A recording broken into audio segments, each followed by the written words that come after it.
ज्ञानशलाकया चक्षुर्मिलितं येन तस्मै श्रीगुरवे नमः।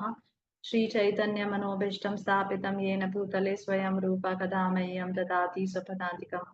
वन्देऽहं श्रीगुरुश्रीयुतपदकमलं श्रीगुरून् वैष्णवांश्च श्रीरूपं साग्रजातं सहगण रघुनाथं विदं तं सजीवं साद्वैतं सावधूतं परिजनसहितं कृष्णचैतन्यदेवं Shri Radha कृष्णपादान् सहगण Lalita श्रीविशाखान्वितांश्च।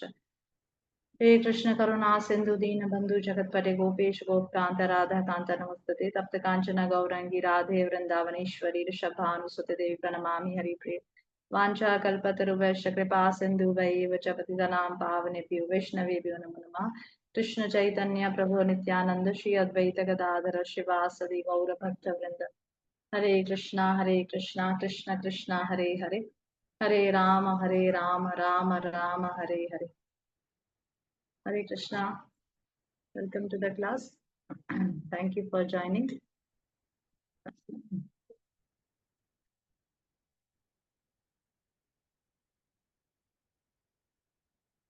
Okay, today we have a very important topic. As as we all know that Janmashtami is coming this week, I think on Saturday, 16th of August. So we're just preparing our mind to and our consciousness, purifying our consciousness to welcome the Lord. So the best way to purify our consciousness and welcome the Lord is to hear the glories of the Lord, hear more and more about the Lord. That is the best way to welcome and glorify the Lord. So the 2 days, Monday and Friday, we will try to uh, read the pastimes of the Lord and try to meditate on them, and also try to reflect how we can um, use that, how we can use that, yeah, we can apply that in our own lives. So we'll try to do that for 2 days, and Saturday is Janmashtami. So today we will discuss about the appearance of Lord Krishna, and on Friday we will discuss the uh, pastimes of Lord Krishna that he displayed on this earth when he incarnated on this earth. The different pastimes, that killing of the different demons, and pastimes with the gopis and his sakhas and all that. So on Friday we'll do that, and today we'll discuss the appearance of Lord Krishna. Okay, so in the Srimad Bhagavatam, as we see the first chapter of Srimad Bhagavatam,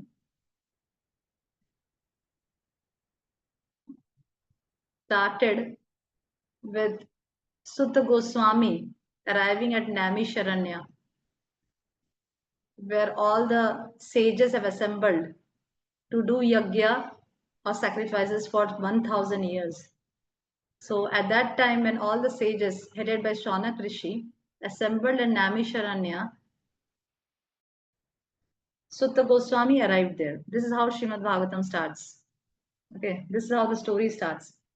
So at that time, Saunakadi Rishi asked Sutta Goswami 6 questions. That are the 6 key questions asked, on which the whole Srimad Bhagavatam revolves. This is what Srila Prabhupada says, that these are the 6 main questions that were asked by Saunakadi Rishi to Sutta Goswami, which is the answer. The answer is the whole Srimad Bhagavatam, right? Okay. So the third question that was asked by Saunakadi Rishi to Sutta Goswami was, you must be knowing the first and second question. The first and second question is about what is the ultimate good for all people, because the devotees or the great souls are very much eager to do good to all the general people also. They don't think about, always about themselves. They're not very selfish, but they also think of the other people. Okay, so the third question that was asked by Sonak Rishi is, what is the purpose of Lord Krishna's appearance in this world? This is question 3. That is sloka number, first canto, first chapter, 12th verse. That is the question that was asked by Saunakadi Rishi to Sutta Goswami among the 6 questions asked by him. Okay. So what was the third question? What is the purpose of Lord Krishna's appearance in this world?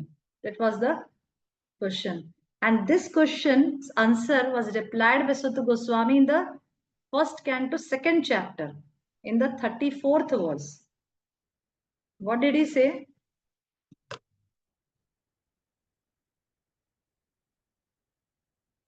Sutta Goswami said in the first canto, second chapter, 34th verse, Sutta Goswami said, भावयति एष सत्त्वेन लोकान् वै लोकभावनः लीला अवतारनुरतो देवतिर्यन्नरादिषु. Sutta Goswami said in the reply of that question that thus the Lord of the universe maintains all planets inhabited by demigods, men and lower animals. Assuming the roles of incarnations, he performs pastimes to reclaim those in the mode of pure goodness. So that was the answer given by Sutta Goswami. And in the purport of this verse, Srila Prabhupada writes that the Lord incarnates himself in each and every one of them and in each and every type of living society. He manifests his transcendental pastimes amongst them just to create the desire to go back to Godhead. The Lord does not change his original transcendental position, but he appears to be differently manifested according to the particular time, circumstances, and society. So, he is giving the answer that the Lord appears in this world to reclaim the souls who are in the pure goodness. That means to Srila Prabhupada writes that the Lord manifests his different pastimes in this world, do his different pastimes in this world to create a desire for all fallen souls to go back home, back to God. Because when we hear of Krishna's pastimes, so many pastimes that he did on this earth in Vrindavan, in Mathura, in Dwarka, then we get attracted towards the Lord. Okay, he lifted Govardhan Hill at the age of 7. He killed Putana, he killed Saktashura, he killed Keshi demon. So many pastimes he did. He did the Rasa Leela. He did so many Leelas with his friends. He killed the Ghasur demon. So many pastimes Krishna did so that we get attracted to some or other. If we like the Vatsalya pastime of the Lord, if we like the Sakya pastime of the Lord, if we like the Madhurya pastime of the Lord, any pastime we like, so that we get attracted towards the Lord, right? Somehow or other, we get attracted towards the Lord and we get a desire to go back home, back to God. So that is the main reason for the Lord to descend on this world. That is the answer given by Sutta Goswami, to reclaim the fallen souls. Not to, he didn't give the answer that he appeared on this world to kill the miscreants. No, that is not the main reason. The main reason was to reclaim the fallen souls, to reclaim those who are in goodness, right? To create urge in them, the desire in them, so that we get attracted towards the Lord and have a desire to go back home, back to God, and be eternally with the Lord. That was the main reason for Lord Krishna's appearance in this world, right? Okay. So before coming to that pastime, which we have heard thousands of times, that we will again discuss in this class with some points in between of Lord's appearance on this earth. That we have heard so many times. I know it's very familiar to everybody, but still we will discuss so that we can still churn, because one pastime, even if we heard thousands of times, then also it will give more and more taste to us. And we are going to learn so many things, new things from that, right? Okay. So before coming to that pastime, first of all, why we are discussing about the Lord's appearance? Is it really very significant and it's really very important to discuss somebody's birth on this earth? What is the difference between Lord's appearance and our birth? First, we'll try to analyze on this point. What is the difference between Lord's appearance and our birth? Right? We will discuss some of the points. Then we will come to the Lord's appearance. Okay. This is the first. Anybody wants to say any point regarding this? Yes, Krishnangi. What is the difference between Lord's appearance and our birth? Mataji, Krishna comes to kill the miscreants, and re-establish dharma. And we take birth for what reason? To enjoy and lord it over the material world. Try to. Yes. Anybody, any other point? Like Krishna? Yes.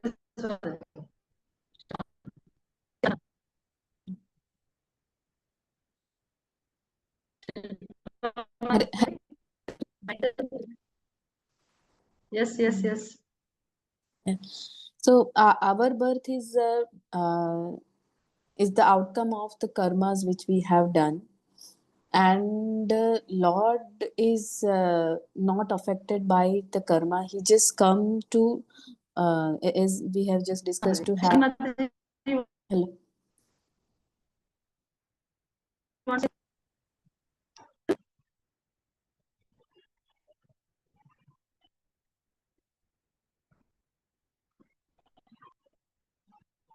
Is my Krishna? Hare Krishna. Krishnangi, am I audible?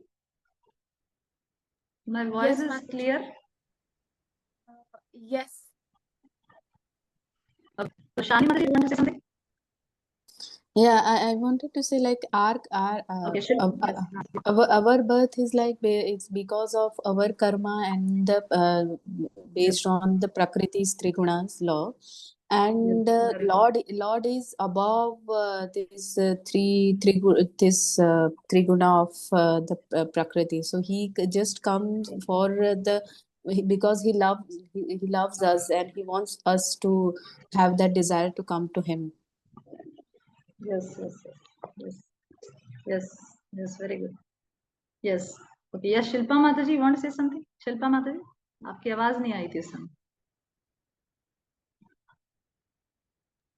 जी माताजी, तो माताजी ने explain कर दिया कि हम birth लेते हैं और भगवान अपनी इच्छा से प्रकट होते हैं, और जैसे माया का उन पे त्रिगुण चीज का इफेक्ट नहीं होता है, हम पे इफेक्ट होता है, और जैसे परित्राणाय साधुनाम विनाशाय च दुष्कृताम, ये एक उनका रीजन भी होता है टू टेक बर्थ और appearance day. Yes, yes, yes, very important. Okay, most of the points you have covered. So few things just I want to add. First thing is Aja, as Bhagavad Gita says, Bhagavad Gita 4.5 says, there is a very important verse in Bhagavad Gita 4.5, 4.6, 4.7. These are all important verses. 4.6 says, Krishna says, Ajo api san avyatma bhutanam ishvaro api san prakritim swam adhishtaya sambhavami atmamayaya. O Arjuna, although I am unborn, Ajo, Ajaha, Ajaha means unborn. Prabhupada repeatedly explained this word Ajaha, Ajaha. Ajaha means jiska janma nahi hota. He is unborn. And we are also unborn actually. We are also unborn. Krishna is also unborn. We are also unborn. There's no difference between, qualitatively, there's no difference between Krishna and us. Krishna is also unborn. We are also unborn. And that is proved by in Bhagavad Gita also. There is one verse in Bhagavad Gita in the second chapter where Krishna is describing about the Jivatma, and he uses that word for the Jivatma also, and he says Ajaha. Ajo nitya sashvato ayam purano nahanyate na. Yeah, I remember that verse. In the second chapter, see, Krishna is describing himself in the 4.6 verse in Bhagavad Gita. As Krishna is saying about himself, he says that Ajo api san avyatma. I am Ajo, I am unborn, and I am Avyatma. Avyatma means I am transcendental. Right? So Krishna is using these two words for himself. First is Ajaha, unborn, and Avyayatmaha. Avyayatma means indestructible, transcendental. Okay, these two words Krishna is using for himself. Without deterioration, indestructible, right? And for the Jivatma also in the second chapter, when Krishna was describing about the Jivatma, the nature of the soul, there also Krishna says, Ajo nitya shashvato ayam purano na hanyate hanyamane sharire. So for us also Krishna is saying Ajo nitya shashvato ayam purano. So that means that we are also Aja only. We are also unborn only. And Krishna is also unborn. But Still there is difference. What is the difference? First is Krishna is unborn always. Even if Krishna even if Krishna descends on this material world, Krishna never gets conditioned by the moods of material nature. Right? But when we are unborn, we are also ajaha, we are also unborn.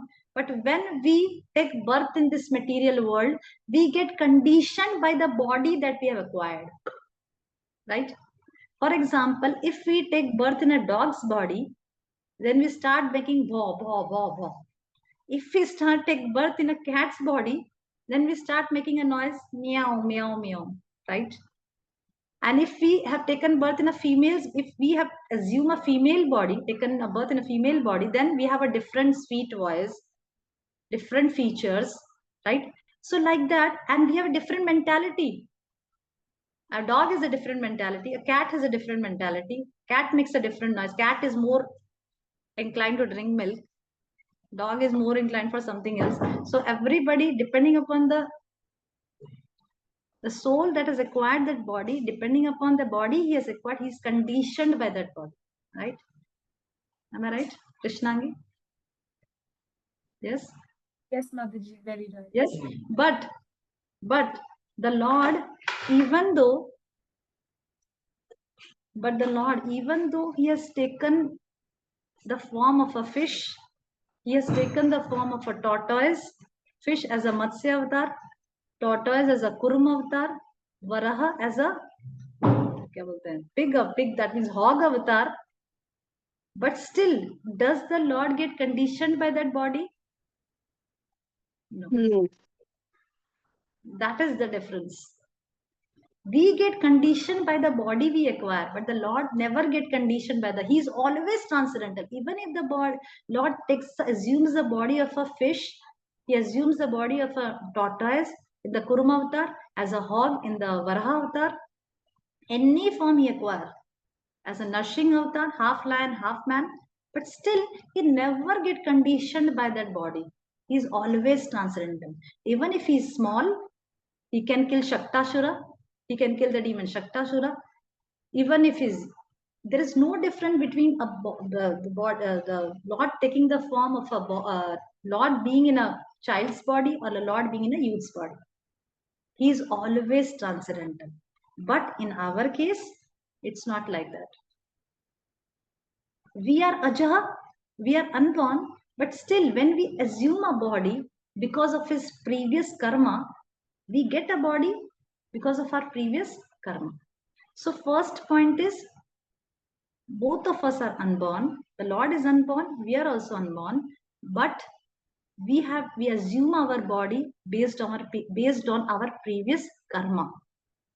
But Lord comes by his own choice. It's not that okay, Lord has that karma, that because of that he got a fish body. It's not like that. Lord comes by his own choice, by his own free will. But in our case, there is no free will. Okay, that is the first difference. Second is, because there is no difference, Lord's body and Lord's soul. There's no difference between the soul and the body, right? Is there any difference between Lord's body and the soul? No. Lord's body is also eternal. Lord's body is Satchidanand. Lord's soul is also Satchidanand. There is no difference between Lord's soul and Lord's body. Krishna is one. But for us, our soul is ajaha, but our body is material, made of the Panch Mahabhuta. Right? Right?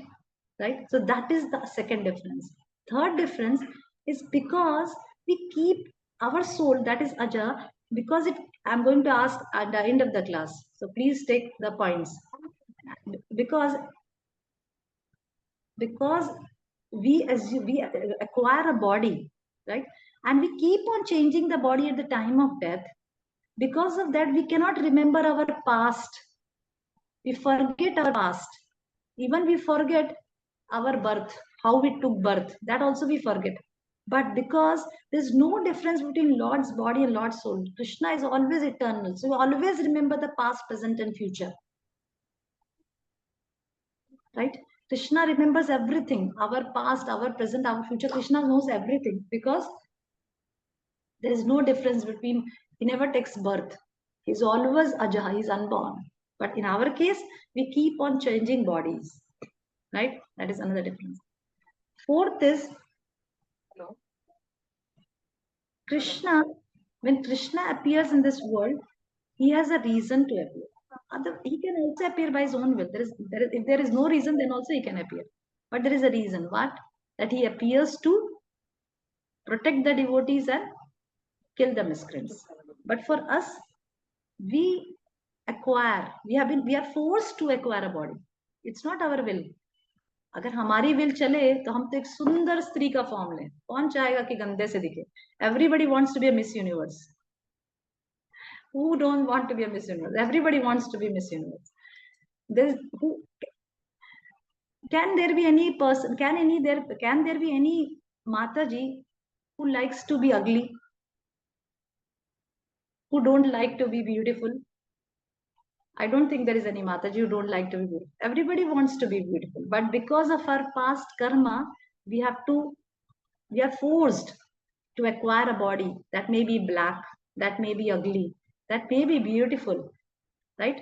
So we are forced by our past karma. Even enjoyment also, whatever enjoyment we are getting, that is our pious credit that we have acquired from our past karma. Okay, so that is the choice. We have no choice. It's totally our past karma, right? Next is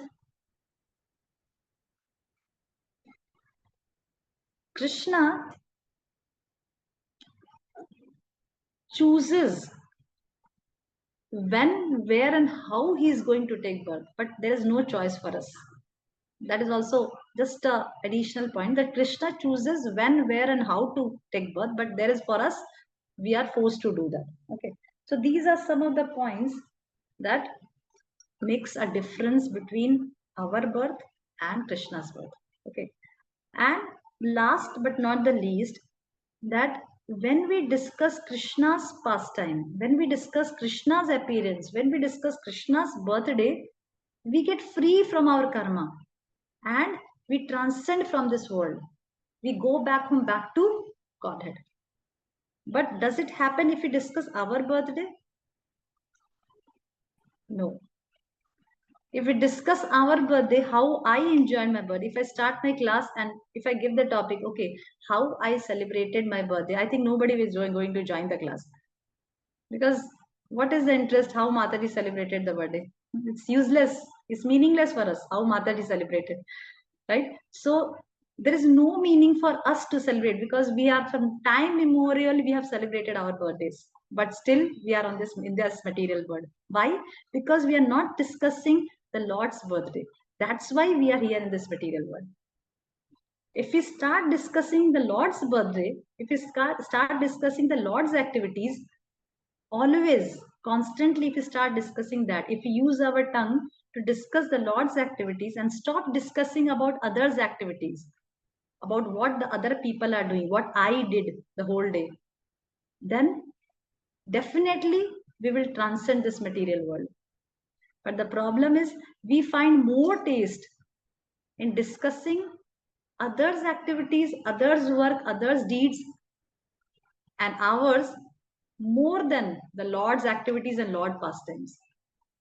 Right? We have more taste for that, to know it, what the neighbors are doing, what our friends have done, right? Rather than what Krishna does, what Krishna likes to do, what pleases Krishna. That should more, that inclination we should have more as compared to this, right? Okay, so this is some of the difference that differentiates our Lord's appearance to our appearance. Our appearance, it's not our appearance, our birth. We don't appear in this material world. We take birth in this material world. Okay, so now coming to just two verses from Bhagavad Gita, I want to say. Two verses which describes in Bhagavad Gita 4.7 and 4.8 verse describes why and when the Lord appears in this world. It's a very, very famous verse. Even the karmis, those who are not devotees, they also sometimes hang it on the wall. This verse I have seen in many houses. This is a very famous verse. 4.7 and 4.8. The 4.7 verse tells when the Lord appeared in this, when the Lord appears in this world, when yada yada hi dharmasya glanir-bhavati bharata abhyutthanam adharmasya tadatmanam srijamyaham. In this verse, Krishna is using for himself the word Srijamya. There in the purport, if you see, Srila Prabhupada explains that word Srijami. Krishna is not using the word that I take birth in this material. No, Krishna is saying Srijamyaham. I manifest myself in this world. Krishna is not saying create. No, Krishna says I manifest. Krishna manifest. That means his body is never destroyed. He just manifests. Now he is unmanifested on this planet, but he's manifested in some other planet. His Leela is going on in some other planet. His appearance is going on in some other planet. In this planet, it's not going on. But in some other planet, it keep on going. The Leelas are always going in some other planet. Right? So Krishna is saying that I manifest in this material world. He's using the word Srijami. Srijami means manifest. Right? Okay, Krishna is saying, Yada yada hi dharmasya glanir bhavati bharata. Abhyutthanam adharmasya tadatmanam srijami. So these are the two reasons. Krishna says, when I appear, मैं कब अवतार लेता हूं? When I appear, when means कब अवतार लेता हूं? यदा यदा hi dharmasya glanir bhavati bharata. Whenever there is a decline in religion, जब धर्म की ग्लानि होती है, ग्लानि मीन्स डिक्लाइन, यदा यदा जब यदा यदा ही धर्मस्य ग्लानिर्भवति Bharat अभ्युत्थान अधर्मस्य and predominant rise of irreligion. At that time I descend myself. So these are the two reasons. Krishna is saying कब मैं descend लेता हूं? When I descend, when there is decline in religion and predominant rise of irreligion, I descend myself. Okay. And why? कब लेता हूं और क्यों लेता हूं? क्यों? What? Why? कब तो पता चल गया भाई कब लेते हैं? When there is decline in religion and predominant rise in religion, तब लेता हूं. कब? क्यों लेता हूं? Why? परित्राणाय साधूनां विनाशाय च दुष्कृतां धर्म संस्थापनार्थाय संभवामि युगे युगे. Now Krishna is saying the next verse only that why I descend. What is the reason? When Krishna has already told, yada yada hi dharmasya glanirvavati bharata abhyutthanam dharmasya tadatmanam srijamyaham. And now Krishna is saying why? What is the reason? Paritranaya sadhunam vinashaya cha dushkritam. To annihilate the miscreants and to deliver the devotees. Paritranaya sadhunam. Sadhuna means the devotees. To appease the devotees. Actually, Acharya says that when Krishna says Paritranaya sadhunam vinashaya cha dushkritam, right? When Krishna says Paritranaya sadhunam vinashaya cha dushkritam, then Acharya says that the main primary reason for the Lord's descent is Paritranaya sadhunam. Vinashaya cha dushkritam is a secondary reason. It's not my main reason. Because if I'm sitting in Golok Vrindavan, even if Krishna wishes that miscreant is destroyed, then it's destroyed. But for the devotees who wants to actually have darshan of the Lord face to face, Krishna descends in this material world to appease his devotees. And that's what we see. He descended in this material world to appease Yashoda Mai, Nanda Maharaj, Devaki, Vasudev, all the gopis, all the gopas. And that's why that is the main primary reason for his descent, to appease his devotees, to give pleasure to the devotees. Because that is the only pleasure the devotees have, to have darshan of the Lord. That is what Kunti Maharani is praying. Vipada santu tasashvat tatra tatra jagat guru bhavato darshanam yatsad apunar bhava darshanam. Very beautiful Kunti prayer. Kunti Maharani is saying, Vipada santu ta shashvat tatra tatra jagat guru Vipada santu ta shashvat tatra tatra jagat guru bhavato darshanam yat syat apunar bhava darshanam. I want your darshan again and again. And how it will happen? Give me more and more calamities so that I can have your darshan again and again. Because as long as the calamities are there, you will always stay with us. But as the calamities have gone, you are now leaving us and going to Dwarka. Right? This is what's happening. So Kunti Maharani is praying to the Lord. Vipada santu ta shashvat tatra tatra jagat guru. Bhavato darshanam yasya apunar bhava darshanam. Because when we have darshan of yours, apunar bhava darshanam, we will don't have repeated birth and death. So give us calamities. Calamities is not a big problem for us. Give us more and more calamities so that you always stays with us. That is what Kunti Maharani says, right? Which is far beyond our imagination to even thought about.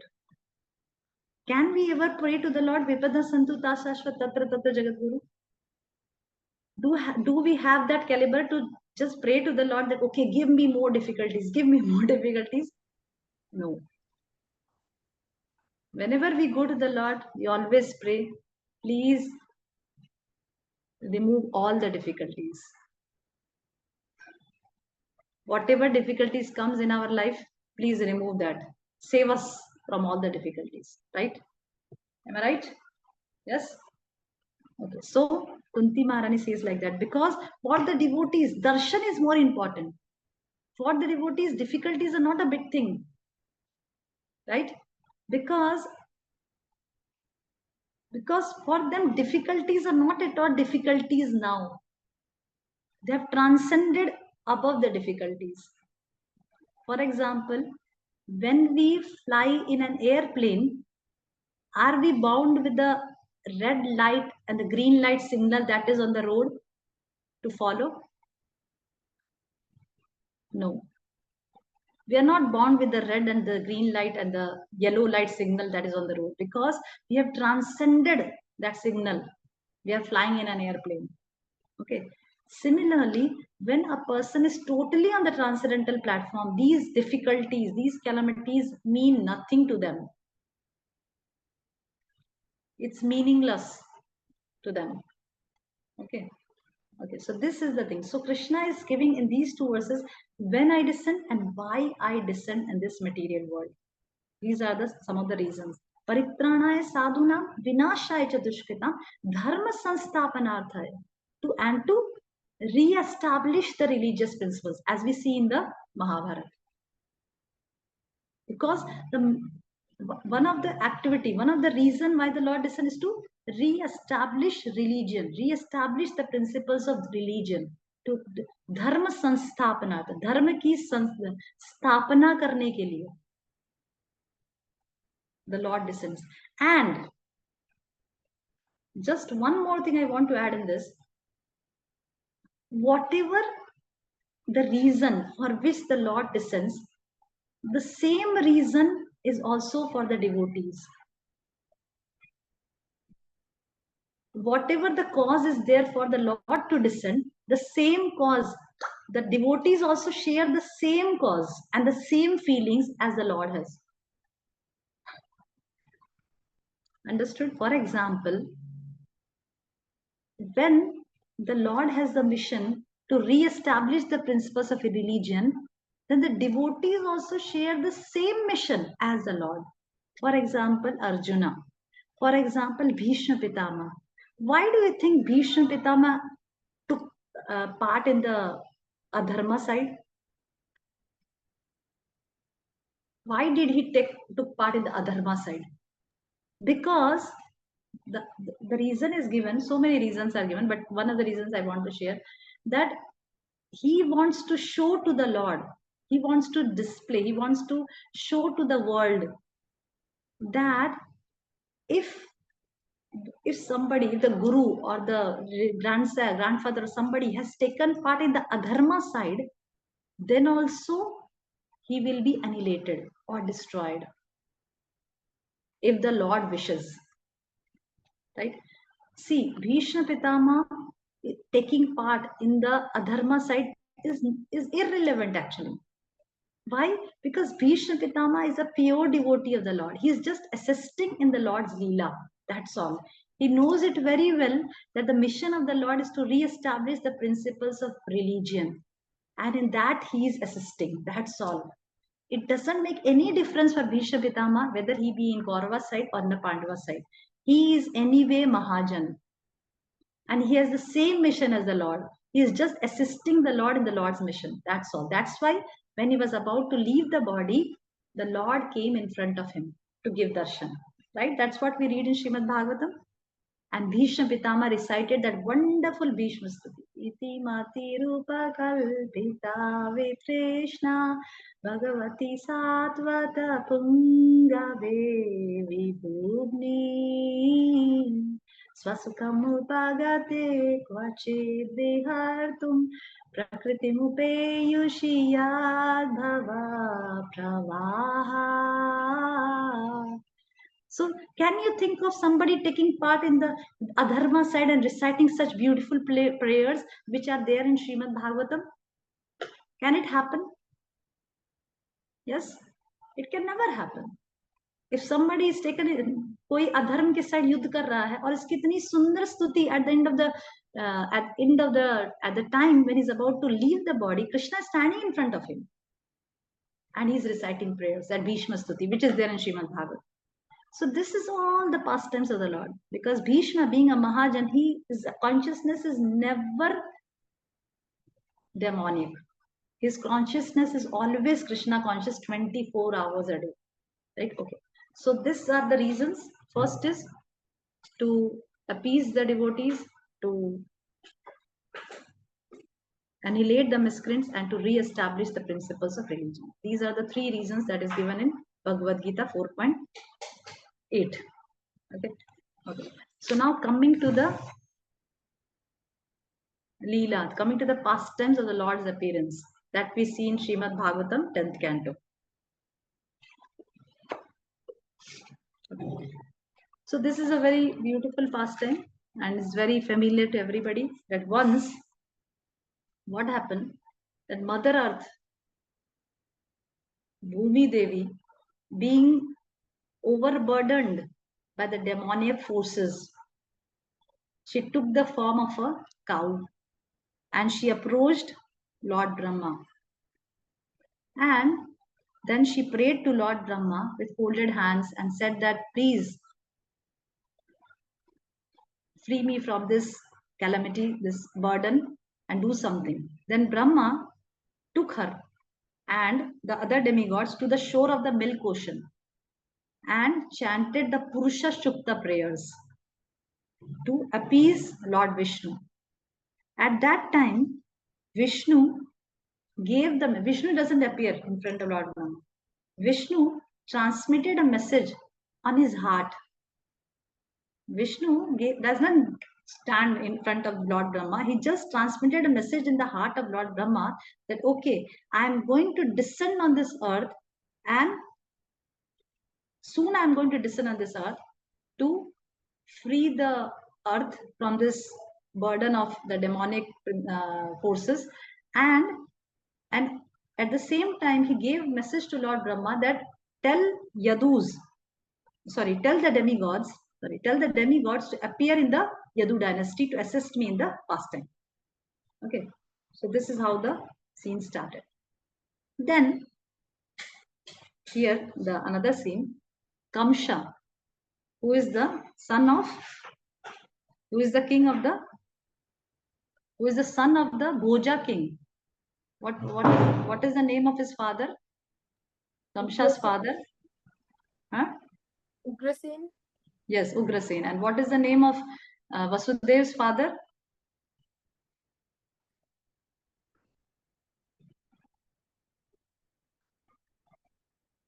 Huh?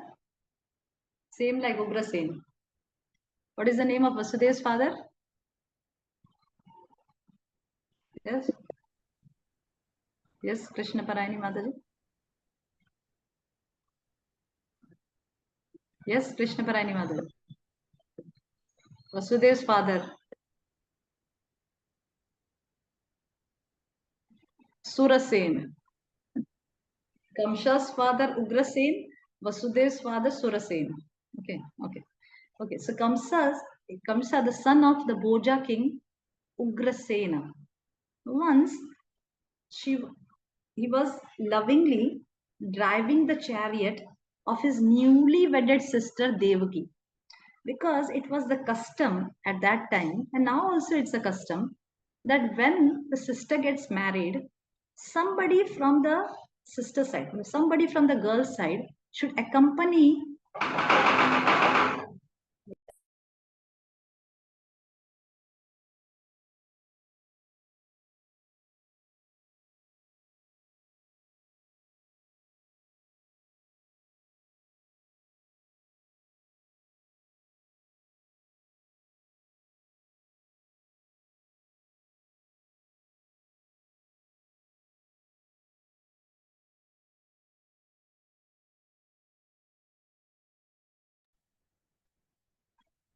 It was a custom at that time that if a girl gets married, then somebody from the girl's side, any member from the girl's side, should accompany the girl to her in-laws family. Why?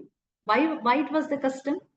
Can anybody guess why this was the custom?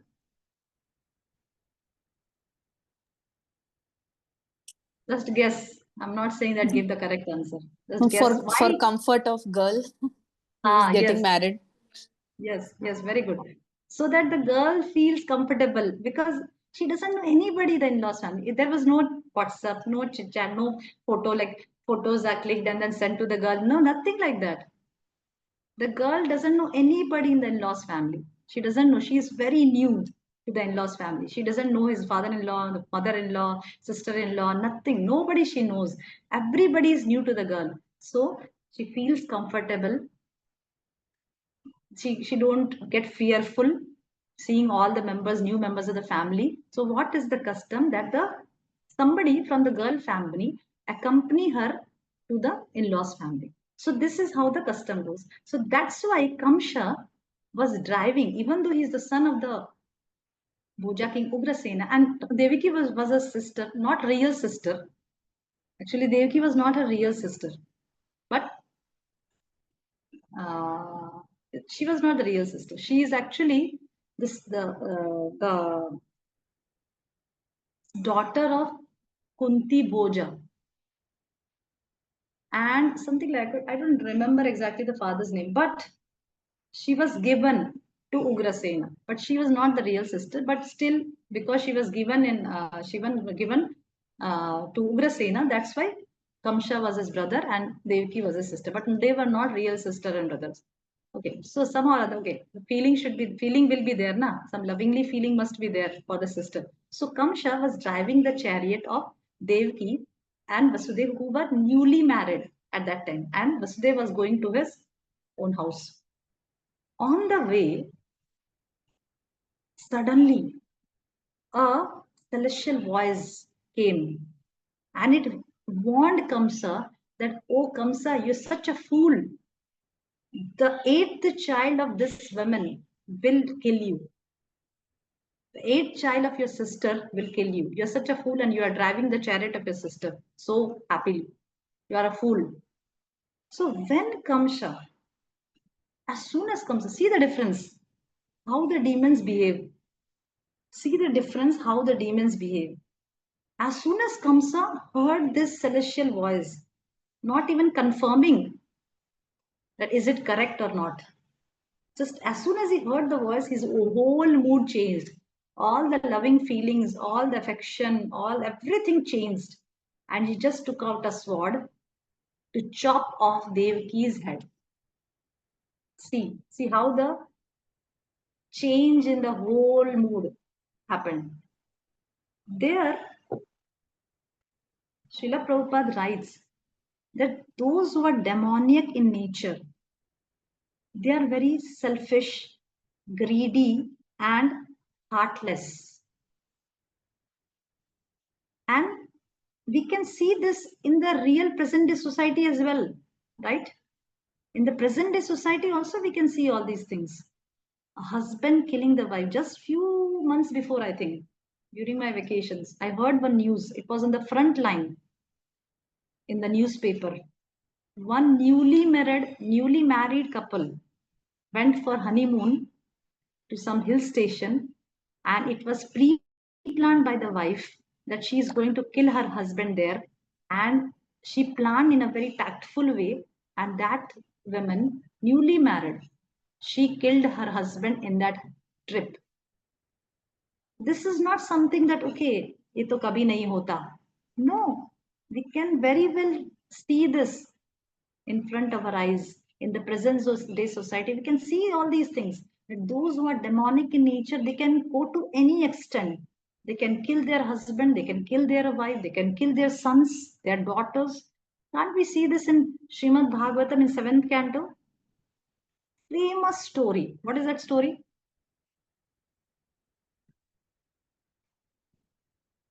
It's the most famous story in Srimad Bhagavatam.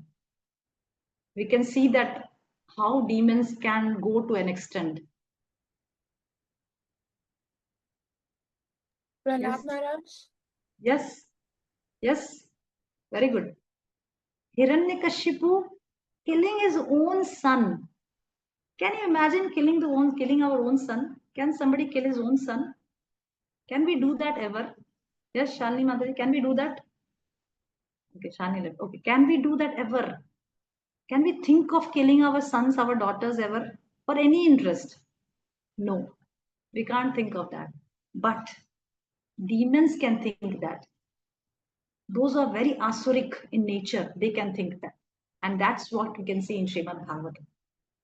Right? And it's not that in Srimad Bhagavatam, even we can see in Mahabharata, the Kauravas, the king of the Hastinapur, Dhritarashtra, he was blind by birth, but at the same time he was blinded by the affection of his own son Dhritarashtra, right? And he was so attached to his son that he can do anything for his son. He can kill the Pandavas, he can insult the most chaste Draupadi in the whole assembly because of his attachment to his son. So these are all demonic tendencies. So in Kamsha also, because he was also one of the demonic king. So in Kamsha also we see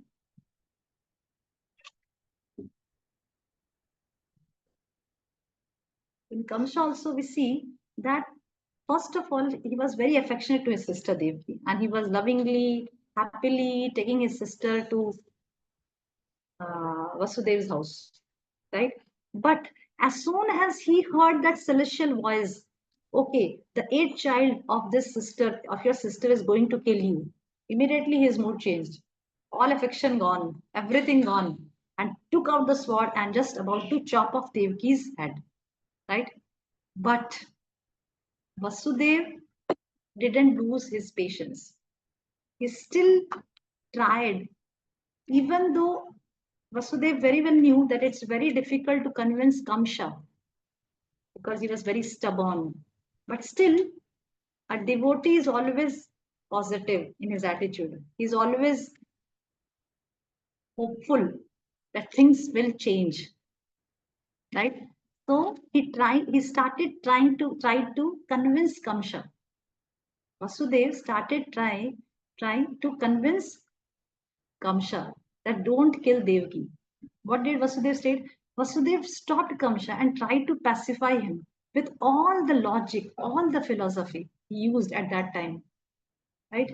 So, seeing the unrelenting persistence of seeing this, that Vasudev is trying to pursue Kamsha, Kamsha at the end get convinced by Vasudev. Because what did Vasudev say? That you have enmity with the sons, not with Devaki, right? So I promise you that whatever child is going to take birth from Devaki's womb, I'm going to hand over to you. Okay, so that's fine. Okay. So Kamsha was convinced. Why? Because he has full faith in Vasudev's word. Because he knew it very well that Vasudev is a great devotee of the Lord. He is not going to say anything as just to tell things. No, he is going to keep his promise. Right? So eventually, when Devaki gave birth to the children, Vasudev, one by one, when the first child is born, Vasudev, as he promised, he brought the first child to Kamsha. Okay. But Kamsha thought that why first child? The eighth child is going to kill me. Why should I kill the first child? So he returned the child. He returned the child to Vasudeva and said that, okay, bring me the eighth child, don't bring me that. But then Narad Muni approached Kamsha and bewildered him, saying that any of Devaki's children could be the cause of Kamsha, your death, and not necessarily the eighth child. Narad did this. Why did Narad did this? Why did Narad did this? Kamsha returned the child, but still Narad came and said that, okay, don't believe in Vasudev's word. Don't believe in that celestial voice. Even the eighth first bhi ho sakta hai. First child can also kill you. So don't believe in that. Kill all the child. Kill all the children. Why did Narada did this?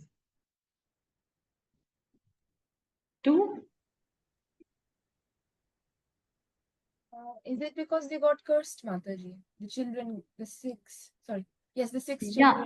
Yeah. Yes, children were cursed. Yeah, fine. Children were definitely cursed. Yeah, they were actually. Kamsha in the previous life was Kalanemi, and Kalanemi was a demon in the previous life, and he was cursed that Kalanemi was going to kill his own sons. So actually, these 6 children were sons of Kalanemi in the previous birth. Getting? There was a demon named Kalanemi who was cursed in the previous birth that he was going to kill his own sons, 6 sons. Right? That's why in next birth, Kalanemi took birth as Kamsa, and these 6 sons were actually the sons of Kalanemi in the previous birth. So yes, because of the curse also. And second reason is that Narad Muni want to accelerate the descent of the Lord on this material world. He wants to accelerate the descent. Jal se jal Bhagwan ka janm dharti par ho. That's what Narad Muni wants. That's why he went to Kamsa and say, "Arey maro, maro, maro," so that uska paap ka ghada bhare, jaldi se bhare, और भगवान अवतार लें उसको मारने के लिए. Right? So that is also one of the reasons that Acharya says. Okay, so now Kamsha killed all the sons of Devaki and Vasudev, and Kamsha imprisoned Vasudev and Devaki. First of all, imprisoned. He called Vasudev and Devaki and imprisoned them, and then started killing each and every sons of Vasudev and Devaki. And not only Vasudev and Devaki, but also he imprisoned his own father Ugrasen. See the extent. He not only imprisoned Vasudeva and Devaki, but he also imprisoned his own father, Ugrasena, and became the king of the Bhoja dynasty. Okay, so this is how the demons behave. Okay, now coming to the next now. Now the Lord is about to appear. So before the Lord appear in the womb of Devaki, Balaram, who is Ananta Shesh, on whom the Lord lays down on the bed of Ananta Shesh, Balram, whose eternal mother is Rohini, and Krishna's eternal mother is Devaki, still Balram, instead of directly appearing in the womb of Rohini, he first appeared in the womb of Devaki. Why? To prepare the bed for Krishna's appearance in the womb of Devaki, because that's his service. And before the Lord appears, you have to just make all the arrangements, because he's Ananta Shesh, right? And this shows Balram's service attitude. He is a supreme servator. He always thinks of serving the Lord in whatever incarnation he has. Lakshman, be it Balram, be it Nityanand Prabhu in Kali Yuga. In whatever incarnation he takes, he always has that mood of serving the Lord, assisting the Lord in his Leela. Right? So as the seventh child, Balram first appeared in the womb of Devaki, and then he was, as he made the arrangement, then he was transferred from the womb of Devaki to the womb of Rohini. And Rohini was at that time residing in the house of Nanda Maharaj and Yashoda in Gokul. Rohini was also one of the wives of Vasudev, but for safety side, Vasudev has handed his wife to Nanda Maharaj and Yashoda Mai for her safety. Okay, so just it was transferred by Yogmaya Shakti. The seventh child was transferred from Devaki to Rohini. Okay, so this is how the things were done. Now, eventually, after this, and the Kamsha was informed that when the seventh child appeared in the womb, Kamsha was informed the seventh child was there. But then after that, Kamsha was informed that it was a miscarriage and there's no child now. There was a miscarriage. So Kamsha didn't come at that time, right? Okay. Now, eventually, the Supreme Lord, Krishna, made his auspicious appearance in the womb of Devaki. And because of that, Devaki was looking very beautiful. Devaki was anyway beautiful, but because of the Lord's appearance in her womb, she started looking very effulgent. Rays were coming from his body. And she started looking very beautiful. And everybody was thinking that from where the rays is coming out in the jail. She was in the jail, and it's like everything was looking very effulgent. Okay. Then, and even the demigods used to come and offer prayers to Devaki because Krishna was in his womb. And then Krishna appeared in the jail of Mathura. Not in two-handed form, but in four-handed form. In the Vishnu four-handed form. And when Devaki and Vasudev saw Lord Krishna, they offered their prayers to the Lord in the mood of devotees. See, when they saw the Lord in the four-handed form, they offered their prayers in the mood of devotees. But at the same time, then immediately, because they have concern for the son's safety, they immediately pray to the Lord that please take the two-handed form. Because if Kamsha see your four-handed form, then he immediately wants to kill you. Then he will realize that this is Krishna himself going to kill you. So please take a normal child. Please assume the form of a normal child, two-handed form. And at that time, Krishna ordered Vasudev that please take me to Gokul and keep me in the custody of Nanda Maharaj and Yashoda. So, as soon as Krishna told Vasudev to do that, Vasudev didn't argue at that time. He didn't say, "Oh, how can I do this? I have promised Kamsha that whatever child I get, I will give him. So this is my promise. How can I take you from this place to Gokul? How I cannot do that? No." Vasudev didn't say this. Right? Did Vasudev say this? No, Vasudev didn't say this. Vasudev immediately took the child and keep it on his head in a basket and started walking to Gokul as Krishna dictated to him. What does it show? This shows that if Krishna has ordered something, then that mundane morality doesn't work. Getting the point? Getting my point?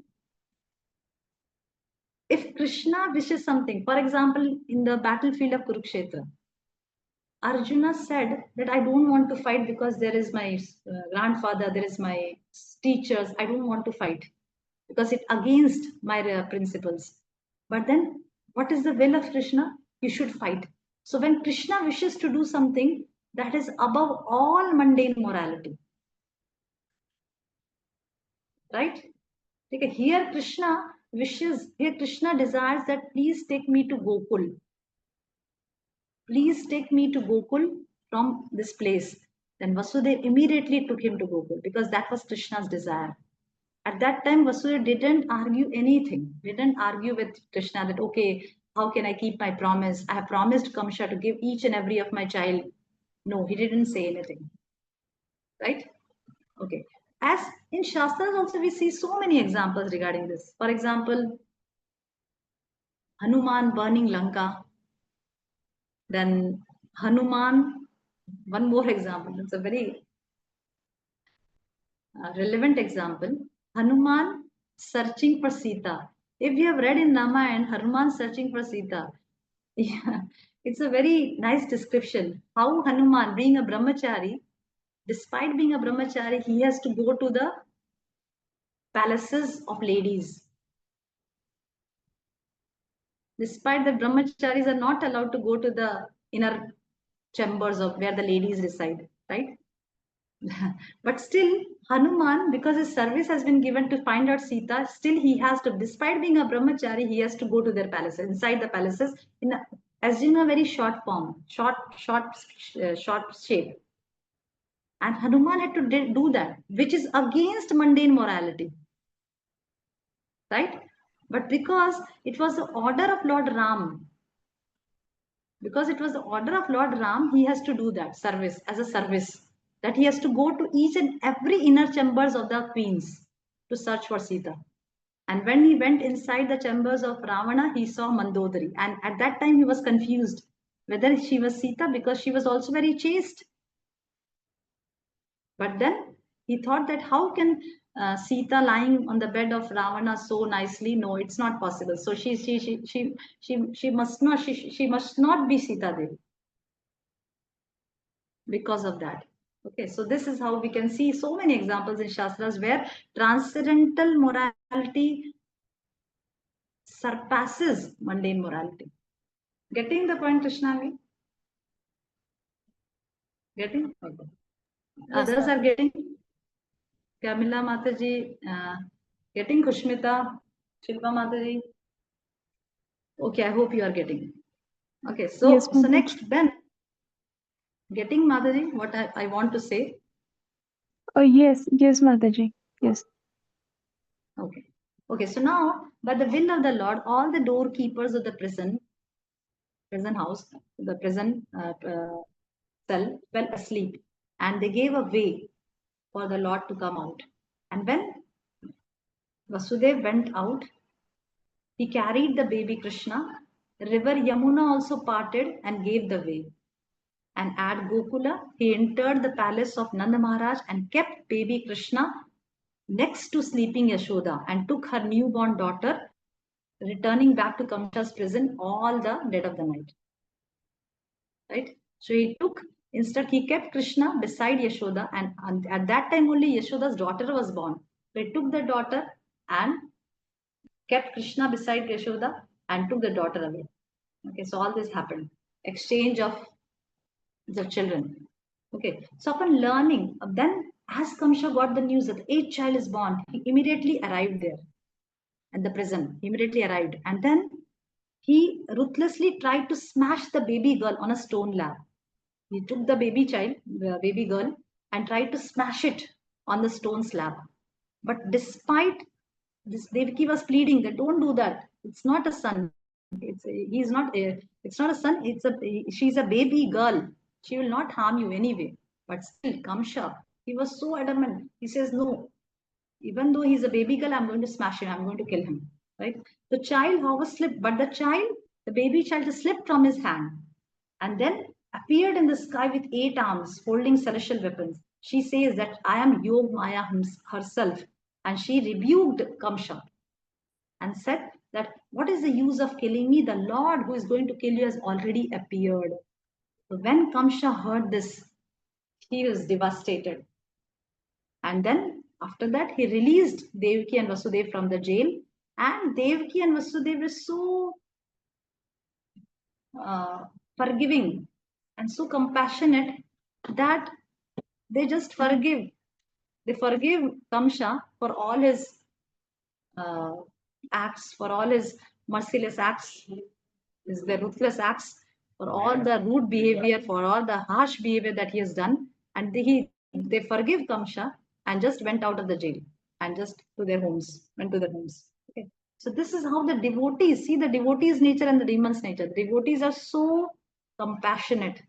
This we can see also in Srimad Bhagavatam, where the devotees are the pastime of Ashwatthama, killing the 5 sons of the Pandavas. At that time also, Ashwatthama, despite he killed the 5 sons of the Pandavas, Draupadi, forgave Ashwatthama, right?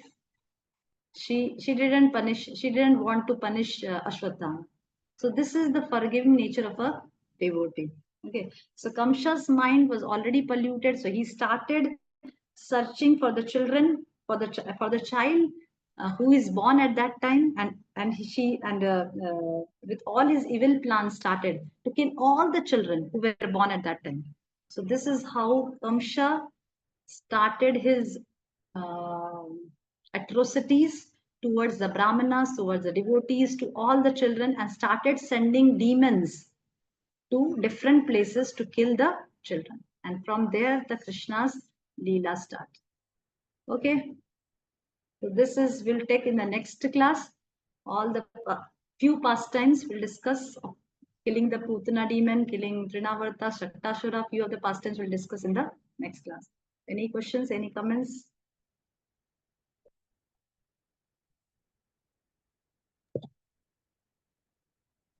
Thank you for the class, Mataji. Thank you for joining. It was a very wonderful class. Thank you so much. I hope you learn. Okay, so takeaway points. A few things I will ask. Let's see.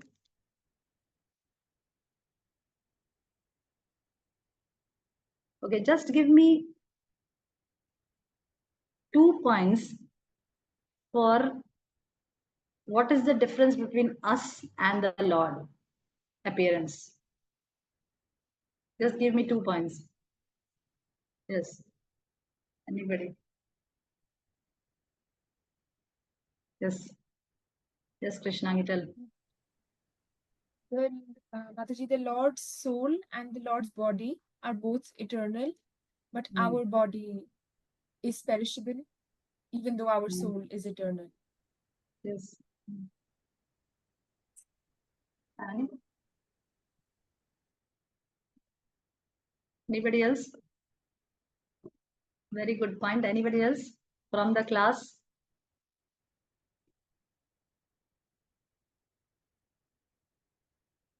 Yes, Camilla Madhavi. Do you want to add something?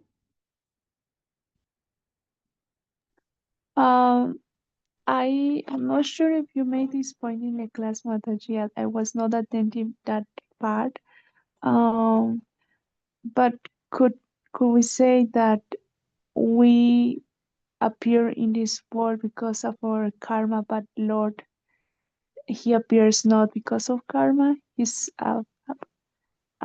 He appears to with a mission, but it's not because He's forced to. Yes. Yeah. This is also one of the points that Lord appears because of his own choice, and he has the reason that we discussed to re-establish dharma, to appease the devotees, and to kill the miscreants. But for us, we have no choice. We have to come in whatever body we have been allotted to based on our past karma. Okay, we have no choice in that. Yes, good point. Okay. Okay, one more thing. Okay, so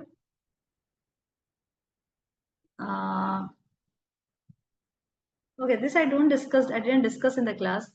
Just cite me one verse from the scriptures where it says, I wanted to actually quote this slope, but I forgot to quote. So I'm asking you now, just cite one verse from the scriptures which says that hearing about the Lord makes us free from karma and transcends us from this material world.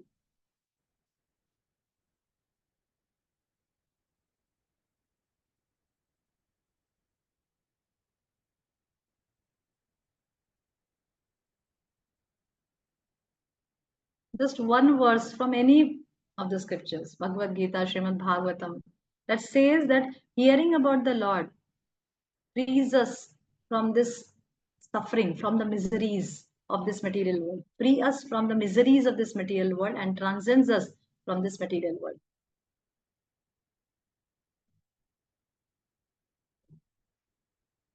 मतलब जो starting याद नहीं आ रही पर न भवते ये last में आता है कौन सा? Which verse?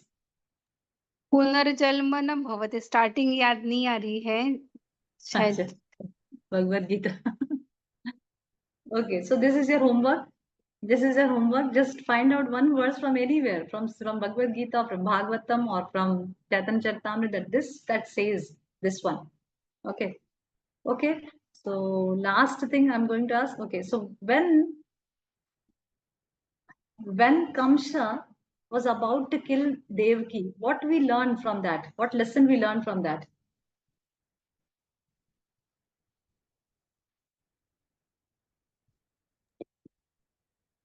Yes. Is it that demons are selfish and only interested about themselves and have no dharmic considerations? Yes, yes, yes. Very good. The demons are very self-centered, heartless. They have no compassion. They totally want to do things which are really beneficial for them. As we see in the case of Hiranyakashipu, as we see in the case of Dhritarashtra, and so many examples we see in the present day society as well. That those who have demonic tendencies, they can go to any extent. They can kill any members of their family. They can kill their teachers, they can kill their gurus, they can kill their kinsmen, relatives, anybody they can kill. And that's what we see, that two brothers fighting for the property. They can even murder the other one because of that property. So this is all demonic tendencies. Okay. But at the same time, we see devotees that they're very forgiving, that they keep on forgiving others, even though the people are harsh to them, they have done wrong deeds to them, something wrong to them, still they are very forgiving. Okay, so that is the difference between a demon and a devotee. Okay, thank you very much. We'll meet in the next class with all the pastimes of the Lord. We'll discuss the killing of the demons, and at the same time, as Bhaktivinoda Thakur says in his Sri Chaitanya Shyampriya, what each and every demon represent in our life. That also we'll discuss in the next class. Okay, thank you very much. So keep on reading Krishna book till Janmashtami arrives, and prepare your mood to welcome the Lord and try to be more and more Krishna conscious. Okay, Hare Krishna, Vancha Kalpata Vaishya Kripa Sindhu Bhaiv Pattanam Pavanebhyo Vaishnavebhyo Namo Anant Koti Vaishnava Bhakta Vrinda Ki Jai Shri Prabhupada. Hare Krishna. Thank you, Mataji. Hare Krishna. Thank you, Hare Mataji. Krishna. Hare Krishna.